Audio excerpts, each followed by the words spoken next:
Hey everyone, welcome back to another episode of Tweak.Test.Repeat. This is part two of the DIY um, cryptocurrency build.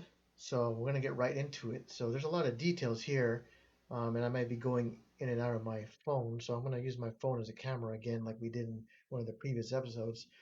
You'll notice that my desktop is pretty busy here, right? I got my PC and my screen here, right? Um, here's some of the tools I'm going to be using. There's the NVIDIA GeForce RTX 3060 Ti that we had unboxed in the previous video.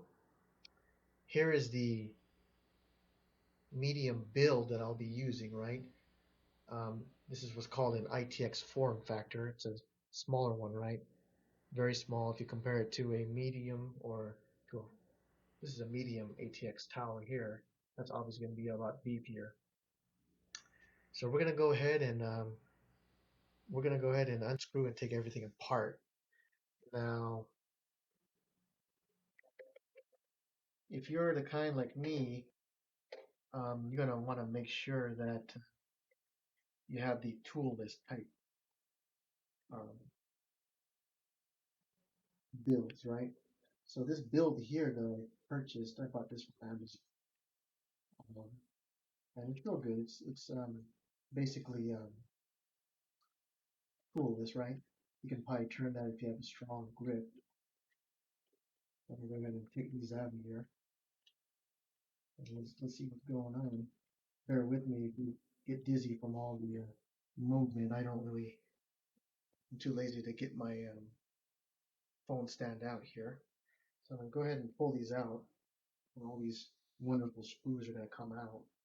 Let's move this around here, get a better view of what's going on here. So if my screen goes out, I apologize. It tends to happen with the phone app. Still, they say it's full version, but it's really a beta version, right? There it goes. So I'm taking that out. Let's move this a little bit closer. If you hear my audio go lower now, I'm going to try to speak louder because I'm not sure really on my microphone if it's this is my microphone right here, the wireless setup. Usually it's pretty good at picking up all the sounds. The Rode is very good, but I tend to be a very low voiced person, right? So I'm gonna put this down a little bit here. You might see a black screen. I'm gonna go ahead and I'm gonna pop open the ITX build, right? So here's the cover. See if you've never opened a PC before, it can be quite messy, right? But depending on your cable management and how you do things, your build can be very clean, right? And you'll notice that this is fairly clean. It's a little messy there. I did wrap up some of the wires. There's some solid state drives I have in there.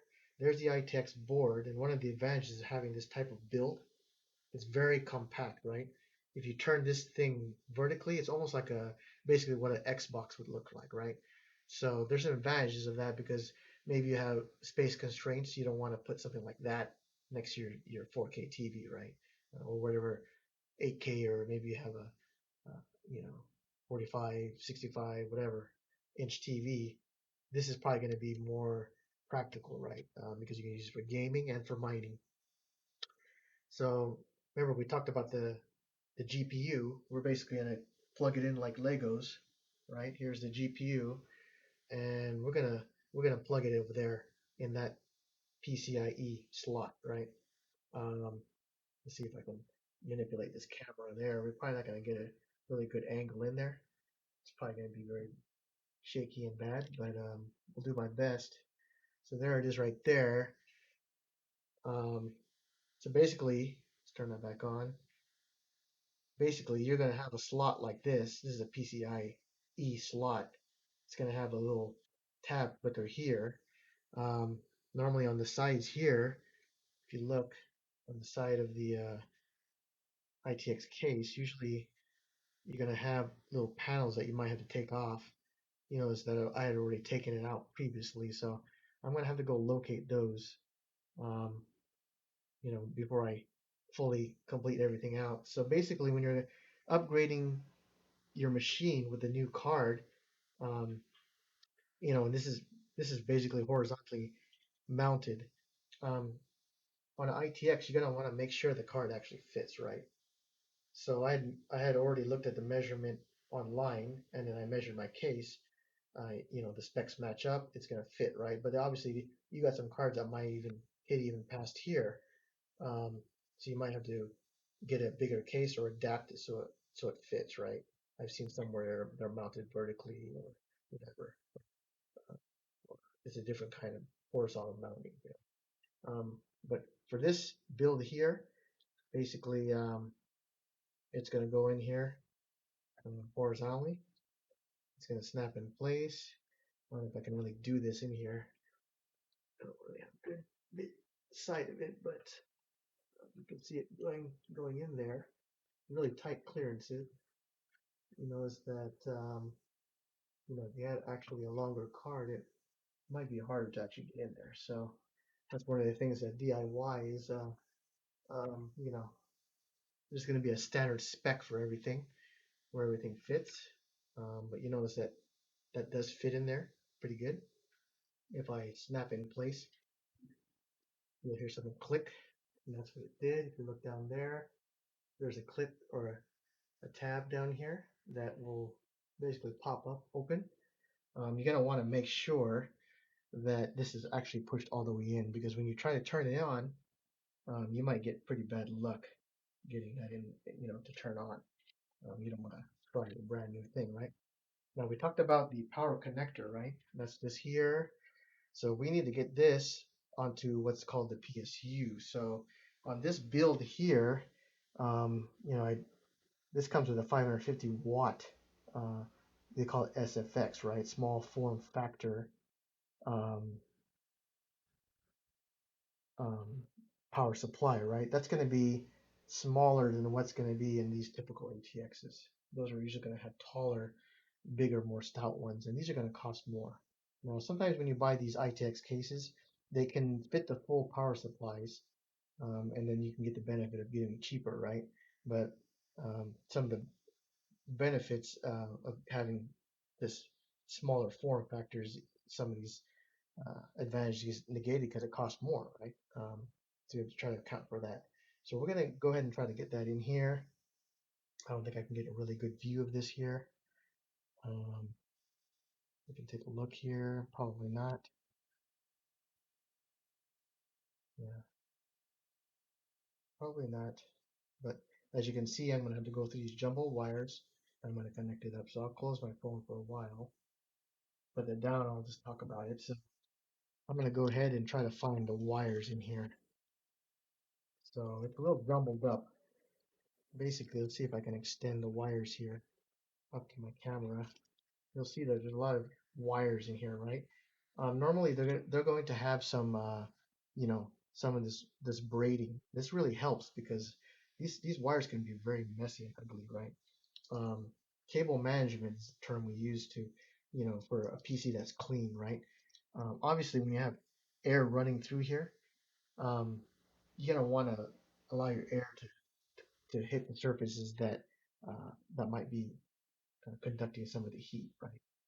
Um, so you don't want really this causes turbulence there, the airflow in there. Obviously, on this one here that I have set up, um, I have a AIO all-in-one uh, cooler. It's basically like almost like a radiator in a car, right?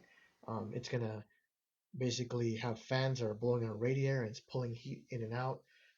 One side will be cool, the other side will be hot, right? Hot side will be blowing out from the fans. Cool side will be on the processor, which I'm trying to get that. We call that liquid cooling. You can do the same thing with the obviously with the video cards. On the one I have here, it's not an AIO. You can buy an adapter, probably put in there, but obviously that's going to cost more. Um, in the long run, will it give you better temperatures? Yeah, if you're going to be running your crypto 24/7, you probably want to consider that in there, but that's going to increase the overall cost of the build. Um, Now going through these wires, you know, there's going to be some uh, different rails, amp rails there.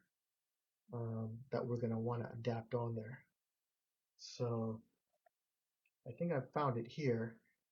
Um, you notice that here, this one's called PCIe, right? So they try to make it pretty much idiot proof, right? Take the PCIe and plug it in the PCIe connector, right? But more so, these connectors will have different shapes in there. You know, it's almost like some of them are square, some of them are maybe part of a hexagon or something or octagon.